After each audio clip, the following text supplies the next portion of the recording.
perception is reality.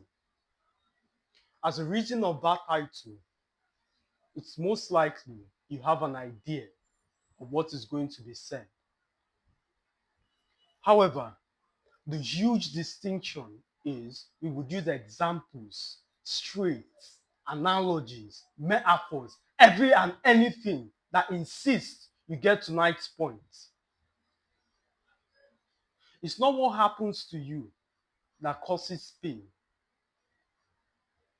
but the associated interpretation.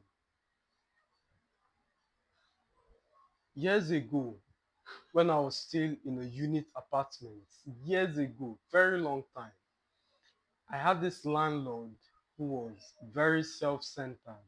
He was a very insecure man. He's this kind of individual who detests progress, especially for other people. And if there's any way for him to intersect, that is exactly what he's going to do. In that case, he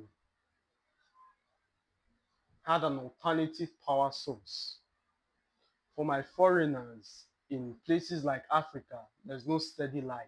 So you have to rely on solar panels, UPS, things of that sort. So in this case, he had double phase, meaning he lacked no light. Whenever there's no light, whenever there's no electricity on this phase, he just switched it on. So we, the tenants, came to him. Look, sir, XYZ just inflated, gas prices are high. Why don't we call an electrician to extend this power source to us? He nodded at the idea, promised to call an electrician, and from that day, he kept postponing the experience on the basis that the electrician is busy till date. Even if that was the case, my real question is that the only electrician in the community? Is that the only man in the whole state? Is that the only man in the whole of that place? That's the only person who can do the job. So by that example, it was evident he just didn't want to do it. But something very interesting happened. He was able to gather enough money from his rental properties and decided to start something new. In the process of building, as I said, very frugal man, he decided to offload the doors himself. So on this fateful day, on my way to the store, I saw him offloading truck of doors, which he happily carried on his head, descending the mountain, trailed by other workers. But the main point, which is what I want you to listen to, is I compared their demeanor. One was happy, happily carrying those doors, while the other, cursing under his breath, I've not had anything to eat. Why me? This is terrible. So the same experience, the same flesh and blood, one was happy, the other was not.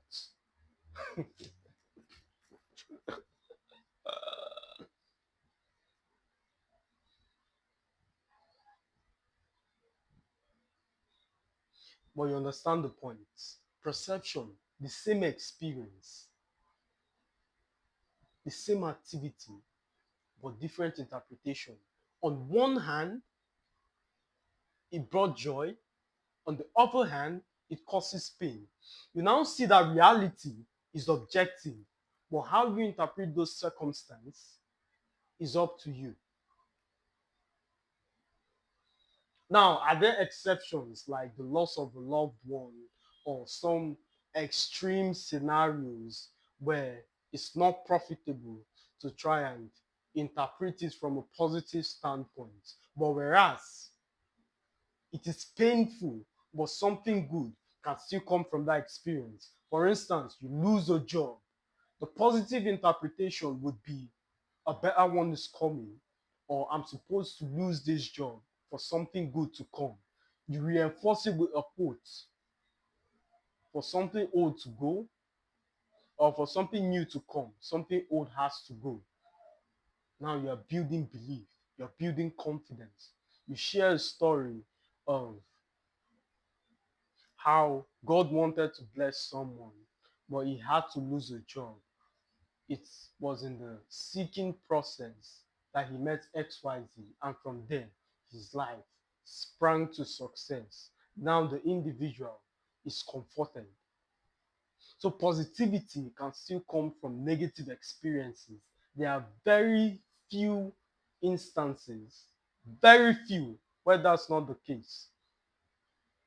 I just have to strike this balance for the peasants in the comment section who are, instead of listening, they are looking for loopholes and various ways to criticize. You would forever remain a critic as long as your demeanor. Let me make it clear. There's no statue erected in honor of a critic.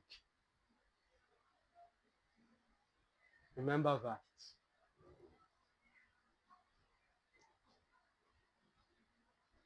So perception is your reality.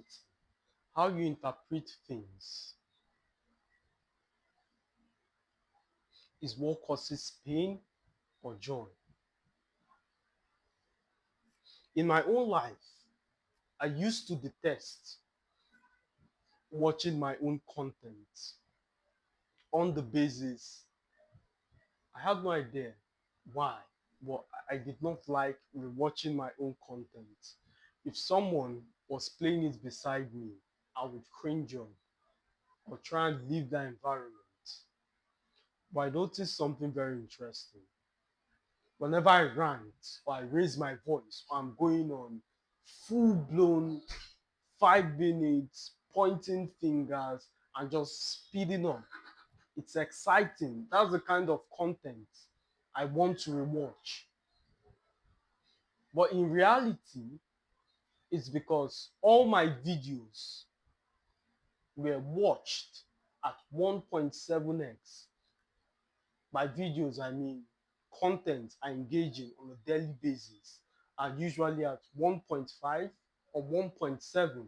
Therefore, watching my content or speaking at a slower pace is suddenly interpreted as underperformance, such that when I speed it up, when I'm ranting, when I'm pointing fingers, when I'm doing something that connotes to that activity, I feel good, I'm happy, because my brain interprets it as progress. But the problem with that kind of experience is I'm gauging against my consumption tactic as opposed to reality. So, as wonderful as those videos were, I didn't think they were. I didn't watch it. The video was good, the quality was good, the production was good, but the perception, the wrong perception, messed it all up. So, my friends, it's evident that perception governs your world. Understand this and you'll be fine. As always, my friends, it's a pleasure speaking to you. I'll see you in the next one.